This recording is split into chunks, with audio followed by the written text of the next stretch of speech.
Halo sahabat Gino, selamat datang di podcast Interaksi. Podcast ini akan mengajak kamu untuk saling interaksi seputar pengembangan diri, keberagaman, dan perdamaian di sekitar kamu. Selamat mendengarkan.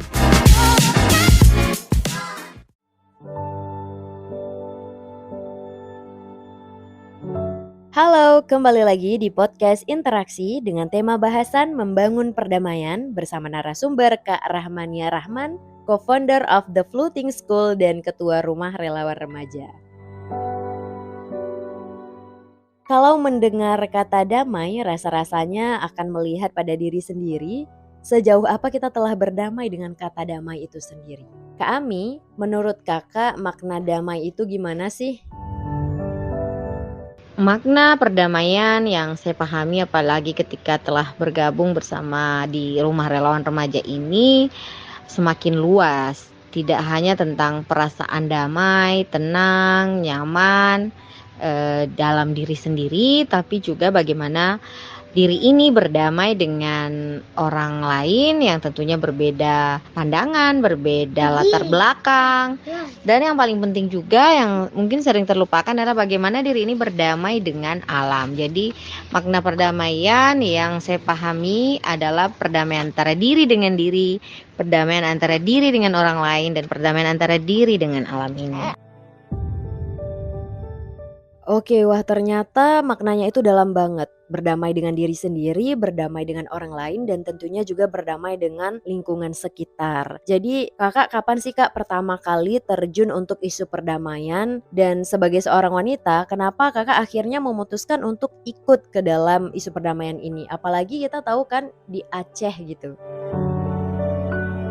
Pertama kalinya saya terjun di isu-isu perdamaian sekitar tahun 2010 ya. Nah, di alasannya kenapa? Apalagi kalau di Aceh ini tentunya Aceh pernah berada dalam kondisi konflik sehingga kita merasa bahwasanya perlu orang-orang penggerak ataupun organisasi-organisasi yang kemudian bisa menjadi ruang belajar, ruang bergerak dalam menumbuhkan benih-benih perdamaian khususnya di generasi muda.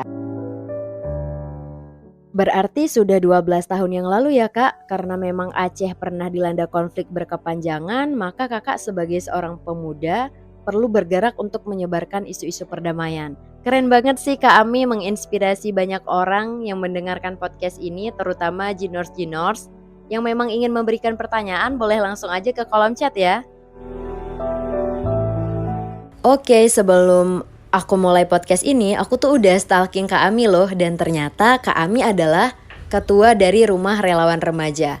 Rumah Relawan Remaja ini apa sih Kak? Boleh dong diceritain ke Ginors.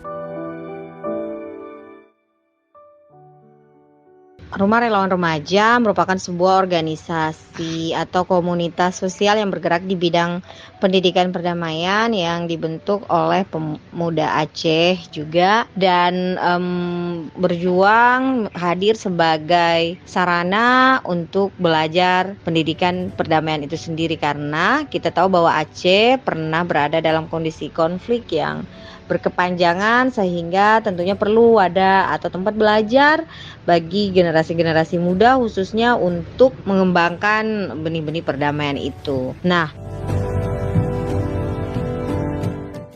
jadi Rumah Relawan Remaja ini bergerak di bidang pendidikan dan perdamaian. Terus apa Kak yang dilakukan untuk mendukung pendidikan dan perdamaian bagi anak muda di Aceh?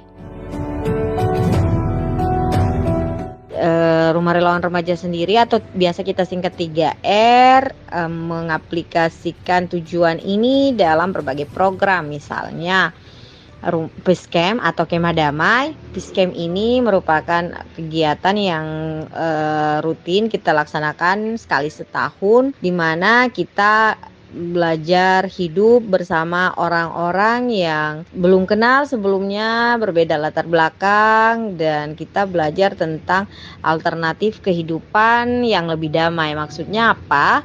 Nah, di Peace Camp ini kita akan belajar bagaimana konsep hidup sederhana, jauh dari hiruk pikuk materialisme yang tentu penting dalam mengembangkan perdamaian dalam diri itu sendiri, dan juga perdamaian dengan diri orang lain melalui interaksi dengan orang yang berbeda gitu. Jadi Peace Camp itu menjadi salah satu kegiatan rutin kita. Ada lagi namanya Peace School. Peace School ini atau sekolah damai biasanya kita galakkan atau selenggarakan sebagai aktivitas untuk merangsang kreativitas anak-anak atau remaja di desa-desa terpencil atau di lokasi-lokasi bencana. Kegiatan ini seperti psikososial ya, kalau orang psikologi mengenalnya sebagai trauma healing, dengan menghadirkan konsep belajar yang menyenangkan untuk anak-anak di berbagai tempat. Misalnya pasca bencana di pasca bencana banjir misalnya kita datang untuk mengadakan peace school, atau yang pernah kita lakukan yang paling mungkin yang pernah jauh ya di Bangladesh. Jadi kita datang untuk melaksanakan peace school untuk anak-anak korban keluarganya menjadi korban genosida Rohingya pada saat itu. Dan di Aceh juga beberapa kali kita laksanakan peace school. Ini juga biasanya menjadi bagian agenda dari Peace Camp. Lalu kemudian aktivitas lain yaitu diskusi rutin dalam bentuk community sharing, tentunya untuk menyikapi pentingnya perdamaian itu dari berbagai sudut pandang. Jadi sering sekali kita berdiskusi tentang seperti apa perdamaian, bagaimana menjadi seorang yang peaceful, ya seperti itu. Lalu yang paling pentingnya adalah di 3R sendiri kita tidak hanya berbicara tentang program sosial, tapi juga bagaimana kita hidup sehari-hari.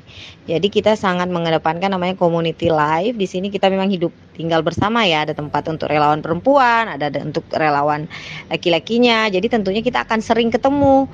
Tidak hanya untuk urusan pekerjaan, tapi memang untuk daily life. Nah dari situlah kami akan belajar bagaimana hidup 24 jam bersama dengan orang-orang yang berbeda, sehingga praktik-praktik perdamaian bisa kita langsung dapatkan di tempat 3R ini gitu. Jadi kalau mau dirunut penjelasan saya tadi, program-program yang kita laksanakan Peace Camp, Peace School, community sharing, melalui berbagai diskusi perdamaian, serta yang paling penting adalah community life dari 3R itu sendiri.